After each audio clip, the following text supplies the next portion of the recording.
Phyna and Groovy, wetin dey happen there?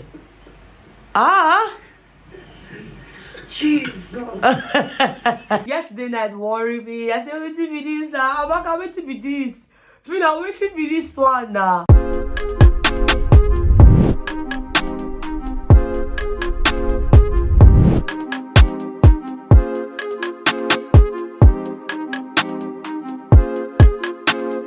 Ryan Little. Hey guys, what's up and welcome back to my channel. My name is Austin Betha. I'm so glad to have you guys here. If you haven't subscribed to my channel, kindly click on the subscribe button before you leave. Also give this video a very big thumbs up right now or at the end if you enjoyed watching it. Okay guys, last night was a lot. I told you guys in my last video, I posted 2 videos today, so if you haven't seen that, please check that out. The first one was the fight between Chichi and Diana, while the second one was me downloading some of the things that happened last night, some conversations that they had last night and all of that. And I remember telling you guys there are a lot more things to be talked about, so I'm here to just complete all of that because it was a lot last night. Okay, and for this particular video we're going to be starting with the whole Phyna Groovy situation, Giddyfia, Amaka situation. Okay, so last night, after the housemates had all their basbos, all the talking and all of that, it was time for them to go to bed. Bear in mind, before this time Phyna had cooked special delicacy okra soup for Groovy just to welcome the guy back. She put fish for him, put meat for him. So some housemates from the level 1, they did not particularly see any protein to eat, but based on saying there be visitors when they come to the house, they got lock up because normally they're not if you contribute for wager. That last time, you remember, they were contributing 100 pocket naira, 100, 200. They no one contributes, but you see these level 2 housemates, according to waiting cheese, just they tell us since they contribute like 1.5 each. Like the lowest way each person contribute now 1.5, so they had a lot of food and all of that. Cool. So this house they don't chop, everybody don't do all right and all. And of course, since Amaka had a conversation with Diana and Diana said, oh, there's nothing there. See, Amaka just happy yesterday. Amaka just the gum Giddyfia. Even when they were having a barbecue party, Amaka was just everywhere around Giddyfia. I'm just like, guy, relax. Okay, so it was time to sleep, and of course I was really looking out to see where Giddyfia would sleep, where Amaka would sleep, where Diana would sleep. It just seemed to me like Diana was in the other room. But now in this particular room see Giddyfia bed, see Amaka bed, see Phyna bed, whether not Phyna and Groovy, because 2 of them they want bed. So before Phyna and Groovy even came into the room, we saw Amaka and Giddyfia in the room. Giddyfia they in own bed, Amaka they her own bed, but they beside each other, they talk and everything. They don't cover duvet, but not say they cover face. They still they gist. I say, which one be this one? Is this how you want to do it? Like, best people say you don't dream about her since. We can enter the house now, see us they give her a chance. I think say you go attack. I think say you will just gone body once. But anyways, they can't they talk. The next thing Phyna and Groovy comes in to sleep, so they got on the bed, and immediately they got on the bed, they covered duvet. We call the see movement left, right, center. I say, now so the thing who kuna. I'm not saying they were having sex or anything, but it was just a lot. They move, duvet just they go up and down, they shake. I say, under 2 seconds, wait off just like that for the bed. So they Amaka confused. She just leave the Giddyfia where they beside her. Come they look Phyna them. Go they look Phyna, like it was so funny. At some point, I think the sound Phyna and Groovy were making under that duvet, it just got Amaka so worried. You guys know that Amaka they feel sleep once that they make all those sounds and everything. Now so she said, hey, man, I think I'm missing now. Rough riders. Next thing, Giddyfia to call they look them. Some of them just they look them Phyna and Groovy. Now Phyna say, normally, not easy, blah blah blah. She was just really hyping and all of that under the duvet. I say wahala. But my own problem last night was actually Giddyfia and Amaka. I wanted to see something, and you see Kayode, God will bless him, because Kayode too, that same thing when I want to see Kayode want to see him, and so Kayode not come on camera out. So they come the bed, the Phyna come they say, which one be this one? Giddyfia and Amaka. Why would I come like that on top bed like mommy and daddy? I say exactly, because this one weak me. He weak me. Giddyfia, fire. You see him now, you not feel fire. You not feel fire anything. I say, voila. Giddyfia goes, no, now we are not always going to be like this. It's our first night together. I say, Baba, now your first night is supposed even show and say, you know what? I got you. Anyway, before we knew what was happening, Giddyfia now told Amaka, to move to his bed. Amaka, 2 seconds, she don't disappear from her bed, appear for Giddyfia bed. So they can't lie down, can't use duvet covers. Anyway, now small. Now from clapping, that's till it starts. once they start to the dance now, anything will follow. I can't tell now. Okay? I don't know why you're really fine, baby, like mommy and daddy. I tell ya. And daddy is our first night, please.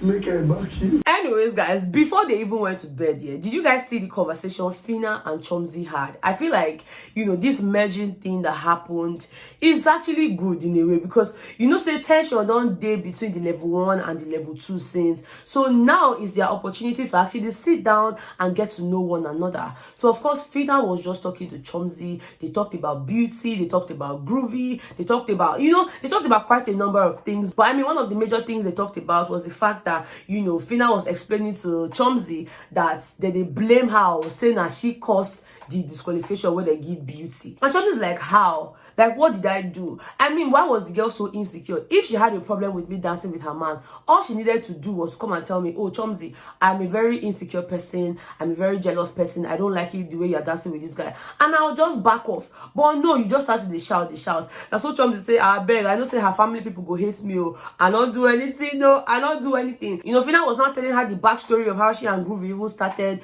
How when they got into the house first, on the second day, she had even told Groovy that she likes him. And, she was actually the first person Groovy kissed, with the whole truth or dare game. She even talked about the fight she had with Amaka because of Groovy. How Amaka was just really beefing her and she was just giving Amaka space until finally they resolved their issues. She even talked about the fact that she doesn't really care what's going to happen outside the house, that she knows there's going to be a lot of dragging, this one. But at the end of the day, say she not attend any traditional marriage, she not attend any court marriage, she not attend this one, she not attend this one. So anybody will want drag, me then drag, say she ready to come up body, join body. I say, wow, too much. Even there was a time when Chumsy was talking to Groovy and just laughing. At that time, Phyna was having a conversation with Chichi about the whole Diana situation. From the kitchen where Phyna did, they tell Chumsy, suffer laugh, you too laugh for there. I say, voila.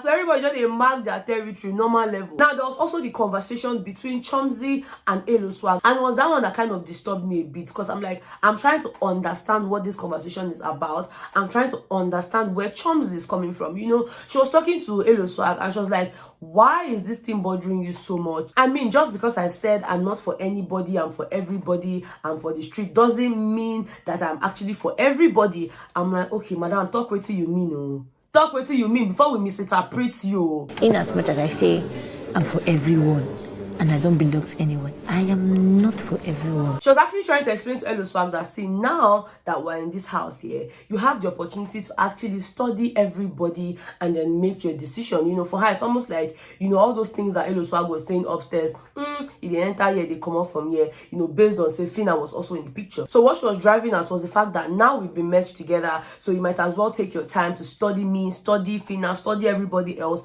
and then make your decision. And Elo Swag is just trying to explain to her that, what do you mean by that? Like, I've chosen to be with you. I've made my intentions known. This one. She's like, that she knows. But you know how I'm always right. I'm just waiting for a situation where I'll now be like, Elo Swag, I told you. I guess she wants a situation where Elo Swag will now start falling for Phyna so that she can now say, Elo Swag, I told you. Just like she mentioned to Rachel last night that, see, with this whole Hermes and Allysyn situation, I had told Hermes that, look, I cannot be a second option. You like Allysyn. Hermes was trying to say, oh, no, it's not like that, it's not like that. So now when the Hermes and the Allysyn don't did together, she had to go and sing a song to Hermes saying, I told you so, I told you so. So she did wait for an I told you so session with Elo Swag. I'm like, babe, you guys have just 5 weeks. Okay, if you do, you tell her. If you not do, you tell her. Now they give me all this, be patient. I say, I beg, may they get that. Anyways, guys, let's quickly talk about Hermes and Allysyn. Okay, I don't understand what Allysyn's problem is. Now, we all know that Hermes came into the show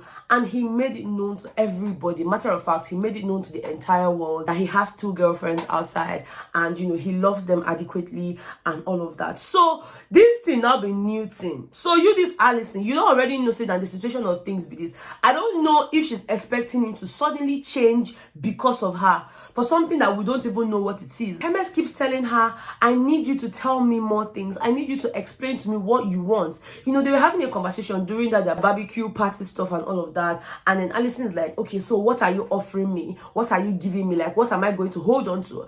And the guy's like, well, I mean, you need to tell me more stuff. If you don't tell me, I'm probably never going to know what you want. She was saying, oh, so you're telling me now that since you've come to speak to me, telling me that you like me and all of that, you still had eyes for other people. people? Like, is that what you're saying? Because you have like multiple relationships, your eyes still the other people's body? And Hermes is like, no, that's not what I said. Judging from where I'm coming from, I have 2 girlfriends and they're okay with it. Like, they will never tell you, oh, don't talk to another person, oh, don't talk to another person. So I didn't know that that was a problem, but now that you've said it, now that you've mentioned it to me, I'm going to make an effort to just stick to you and stick by you. Allysyn kept on going, no, this one is a dead energy, because why would you even tell me that, after coming to express how you feel towards me, you still have eyes for other people? And the guy's like, it's not like I have eyes for other people. It's just, there could have been a chance where I'm talking to somebody else while I'm talking to you, because from where I'm coming from, there's nothing wrong with that. My girlfriends do not have an issue with that. But now that you have said it, I understand there's an issue.